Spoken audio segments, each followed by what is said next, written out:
Okay, friends, here I am again, talking about languages again, okay? I'm doing a series on the Intro to Linguistics. What are the basic areas of linguistics, and basically what are they about, okay? So I've done syntax, okay? I've done morphology. I just finished phonetics. The next one is phonology, okay? Phonetics sounds like phonology, so people will confuse them. But the thing is, they sound the same because they both deal with speech sounds.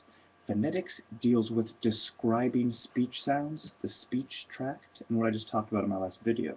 Okay, phonology is the topic of this video, and phonology deals with how speech sounds interact with each other in different environments. The first thing you need to know when you talk about phonology is what is a phoneme and what is an allophone. A phoneme versus an allophone. Okay, what is the difference and why is it important?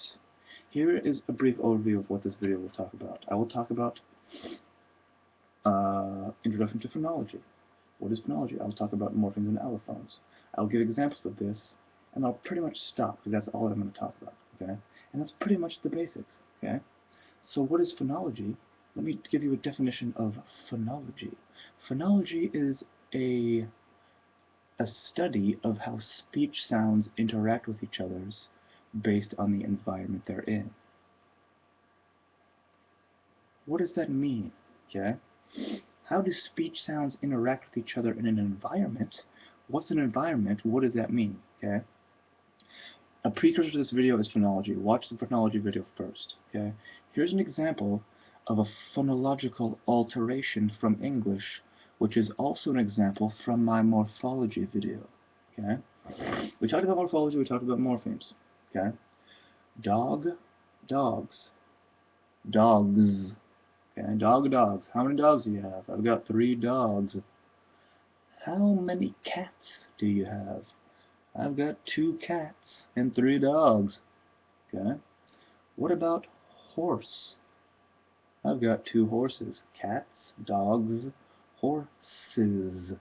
Oh my. Well, okay. If we listen carefully, if you're a native English speaker, you're going to say, yeah. The plural, you make an S sound. You just add an S. Well, what about horse? It's already got an S. So you just say horses. See? S. Well, okay, if we listen carefully, okay, like a phonologist would do, he would say, you are pronouncing it as horses. And you are saying cats and dogs. You are pronouncing a S, Z, and us. These are 3 different ways to make a plural. In my mind, I'm thinking S. And you know what? In my mind is a phoneme. The S phoneme, or the plural phoneme. But how does this get expressed? It gets expressed as a on cats, because it's following a T. T's are unvoiced, S is unvoiced, so we make cats. It's represented as a Z on dog, Z, because G is voiced, Z is voiced. It's a change, an alteration, or an allophonic alteration. Horse ends in an S. How do I make it? Horses. Schwa-Z. Okay? So what this is an example of is what I just said with my definition of phonology.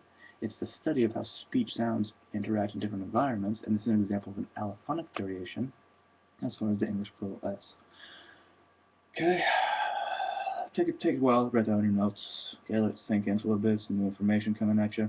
Okay, so an example of phonology in action. Okay, phonology in action. Here's another example. I can take one from Turkish. Okay, I'd prefer to take one from Turkish is fine. Okay, but honestly, I don't want to talk anymore. Okay, yeah, that's what phonology is.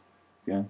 I was also going to talk about, oh, you can make a rule. Like a lot of phonology is making rules, okay? So you say, in this environment, this sound changes to this. In this environment, this sound changes to this.